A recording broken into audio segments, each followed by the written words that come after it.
berbuat baik kepada ibu dan bapak. Hamalathu ummu wahnan ala wahnin. Hamalathu telah mengandung, telah hamil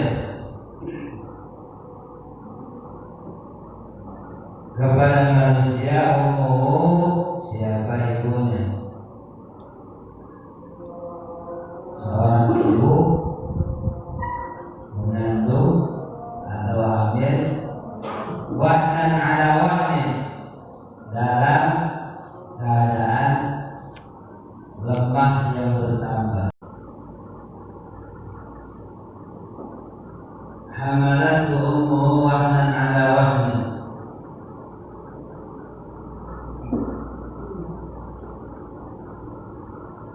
Ibunya telah mengandungnya wahnan ala wahnin, dalam keadaan lemah yang bertambah-tambah. Seorang ibu itu ya,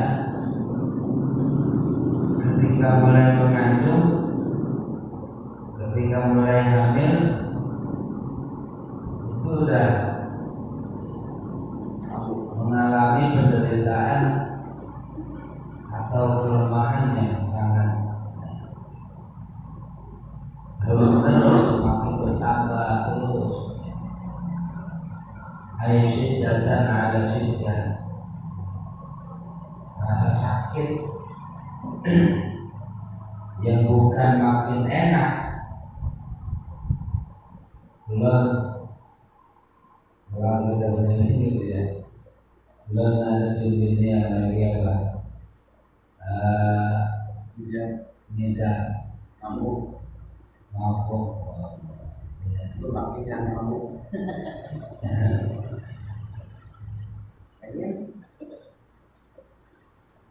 Artinya dari situ aja udah muntah kan, makan kan,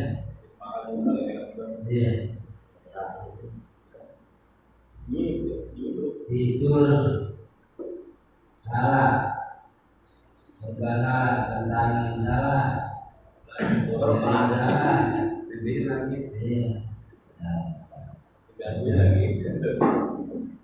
artinya kalau kita lihat sih enteng, kalau kita lihat enteng. Tapi ada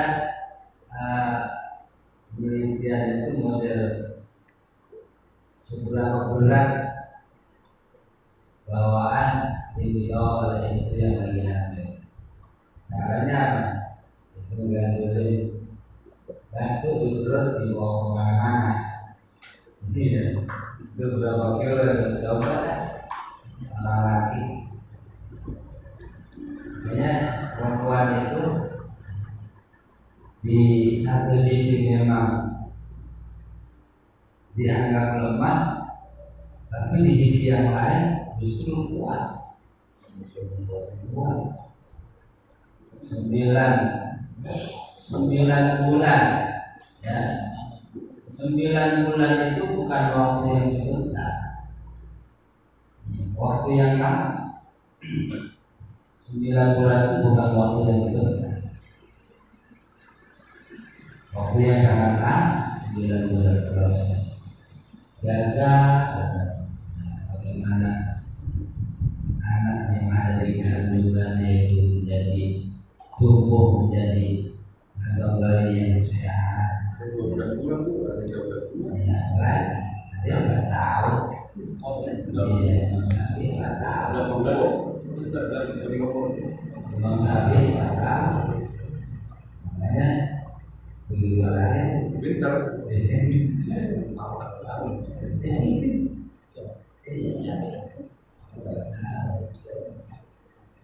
Tapi kecerdasan kepintaran anak itu bagaimana seorang ibu selama mengandung anak, selama mengandung. Al-Quran ya Al-Quran itu sudah menyatakan hamalatu ummu wahnan ala wahnin.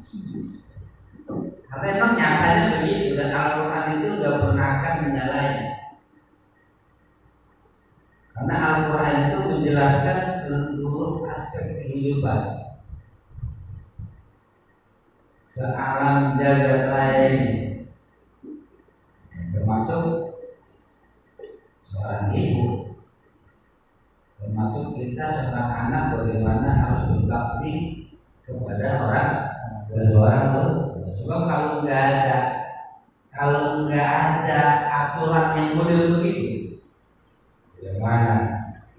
Iya, status orang tua itu di hadapan anak. Ada aturan mainnya aja, kita itu wajib menghormat. Jadi dari Allah ya langsung. Apalagi nggak ada, adanya aja udah banyak yang ngomong bocah orang tuanya. Apalagi agak ada aturan yang boleh begitu. Makanya diwanti-wanti siapa di antara manusia, di antara anak-anak yang memang berbakti kepada. Sebab kalau bakti sama orang tua itu pasti ya taat kepada Allah. Otomatis sudah. Secara otomatis dia itu beribadah kepada Allah melalui bakti kepada kedua orang tua.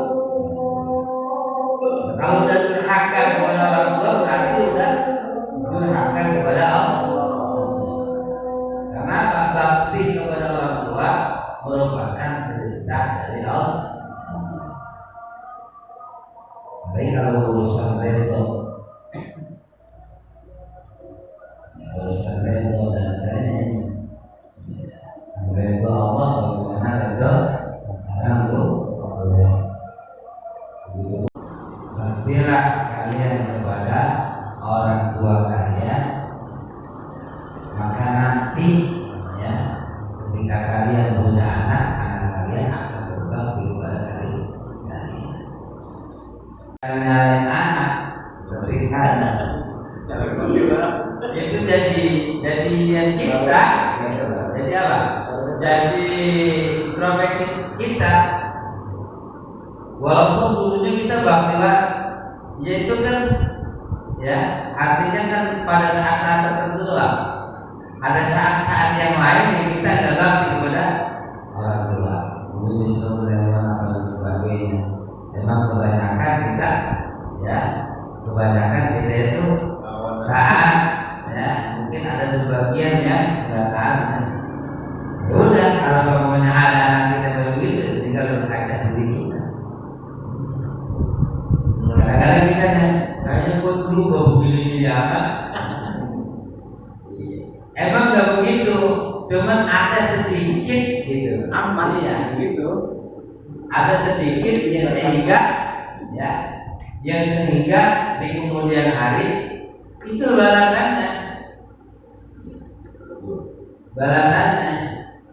Artinya kita bagaimana bisa membantu anak kita jangan sampai durhaka kepada kita. Bantuin anak kita, nasihatin, yang gitu. Ya, saya tidak. Dan meninggal dalam keadaan karena memperhatikan dirinya dan juga anak. Wa fisalu fi amain, dan menyapihnya fi amain dalam dua tahun. Ketika bayi itu disusui pakai ASI itu prosesnya 2 tahun. Kalau anaknya 5 berarti disusui 10 bulan tahun. Tapi bapaknya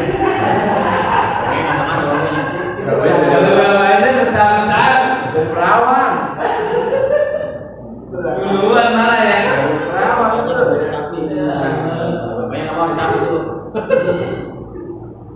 Ya kalau bicara bapaknya lain. Artinya seorang perempuan ketika dia melahirkan itu otomatis itu aslinya itu ya payudaranya itu otomatis akan mengembang.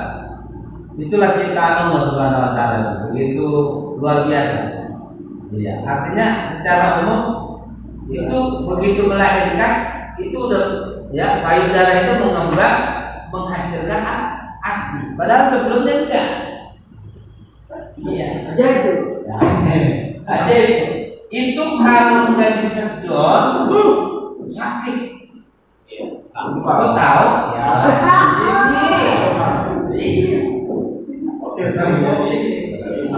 Artinya harus dikeluarin tuh susunya.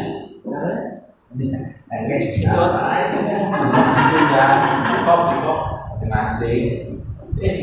Iya. Anaknya belah kiri, bapaknya belah kanan.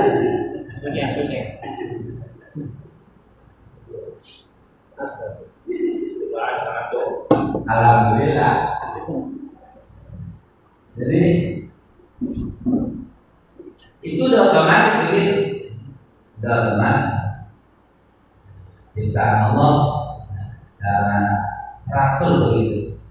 Padahal sebelum bocah itu lahir, itu ASI itu nggak keluar, nggak ada, cuma kenceng doang. Iya, tapi kalau udah melahirkan, terus bocah brojol aja udah detik itu juga udah langsung itu payudara udah langsung detik itu udah isi.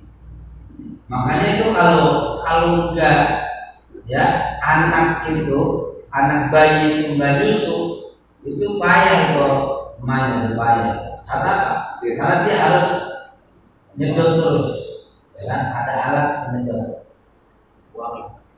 Otomatis itu kalau nggak gini bisa sakit, apa? Bisa sakit dari keluarin. Ini lah keluarin terus. Terakhir, gitu.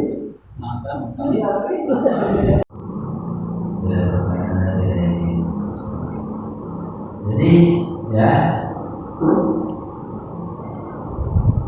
orang tua kita itu kita akan ngerasain ketika kita menjadi orang apa ya beratnya bertanggung jawab di dalam membangun terlebih ibu.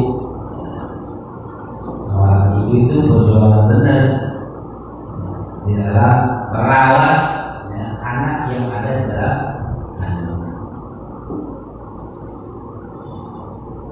Jadi semakin hari itu bukan semakin enak, bukan. Iya. Kalau ban itu dikompak ya semakin hari ya itu semakin enak. Justru malah kalau kempes yang enak. Tapi kalau ini naik di bawah itu adalah orang yang nantinya akan menjadi penerus ya. Apalagi kalau mikir hal yang lain terkait bocah ya jadi anak orang yang bakti apa enggak dan sebagainya menjadi tanggung jawab. Jadi kemana aja duduk aja gajlukan aja duduk pelan-pelan. Bawa motor naik motor naik mobil gajlukan harus betul-betul halus. Jangan itu kublak itu bisa beras. Betul. Nggak cukup di situ ya. Setiap harinya ya Allah ya belum pukulnya belum apanya belum panasnya. Dan bisa ngerasa aja perempuan, tapi bukan dalam artinya kita harus merasakan dengan seperti ini enggak. Artinya dengan cara melihat setiap harinya seperti apa. Nggak cukup di situ. Perjuangan melahirkan itu lebih dasar lagi antara hidup dan mati. Apalagi yang model sesar. Yang model sesar itu lebih lama sakitnya. Bahkan bisa tahunan karena jahitan. Kalau udah jahitan itu tentunya nanti suatu saat bisa gagal seperti itu. Kalau tidak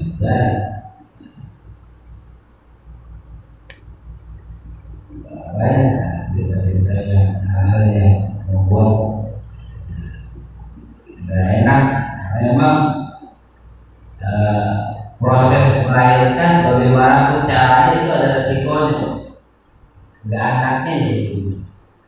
Adalah kepadaku wali-wali dan berterima kasih dan bersyukur kepada kedua orang tua. Bersyukur kepada Allah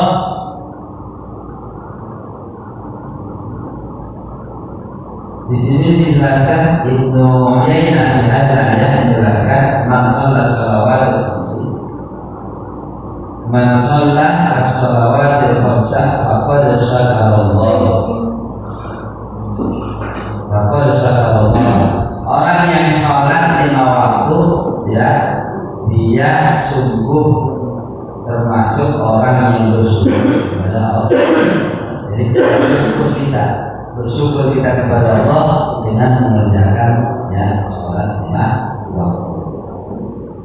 Wa man da'a lil walidaini fi adbari sholati faqad syakara lahuma. Orang yang mendoakan kedua orang tuanya setelah melakukan sholat yang 5 waktu, maka dia dikatakan telah bersyukur atau berterima kasih kepada kedua orang tuanya. Begitu aja, bersyukur kepada Allah. Ya udah kerjain sholat 5 waktu. Jika orang sudah melazimkan sholat yang 5 waktu, yang lainnya juga bakal ketika orang mendoakan kedua orang tuanya setiap selesai sholat 5 waktu, maka dimanapun dia akan mendoakan kedua orang tua. Minimal aja Rabbi firli wa liwalidayya warhamhuma kama rabbayani shaghira. Itu secara umum. Kalau secara khusus kayak bacaan, ya kan, bapak bikin bacaan, ya juga bikin secara khusus. Itu lebih bagus. Kalau lebih enaknya begitu, Rabbi firli wa liwalidayya warhamhuma kama rabbayani shaghira. Terus setiap kali sholat, Astagfirullahaladzim wa liwalidayya, ya juga ada. Pada sholat ruku'i wa liwalidayya, itu lebih enak kan? Cuma ada doa yang lebih kita khususkan untuk orang tua kita. Rabbi firli wa liwalidayya warhamhuma kama rabbayani shaghira. Itu doa yang perlu kita baca dan kita bacakan ketika kita selesai melakukan sholat yang 5 waktu. Caranya begitu. Ya itu udah dianggap kita itu bersyukur kepada Allah ketika kita sholat 5 waktu. Ketika kita mendoakan orang tua setiap habis sholat 5 waktu, udah yang kali kita bersyukur atau berterima kasih ya kepada kedua orang tua. Kalau masih hidup, ya nggak cukup dengan doa, tapi juga harus ya, berbuat baik kepada kedua orang tua. Kedua nilai ihsan, ilmu, memberikan sesuatu apa yang kita miliki ketika kita dapat rezeki yang lebih, dirangi orang tua, itu adalah bagian daripada memberikan keberkahan hidup kita, rezeki kita, hidup kita, ataupun ya diberikan keberkahan oleh Allah Subhanahu wa Ta'ala dengan asbab kita berbakti kepada kedua orang tua. Wa an Abi Abdurrahman Abdullah bin Mas'ud radhiyallahu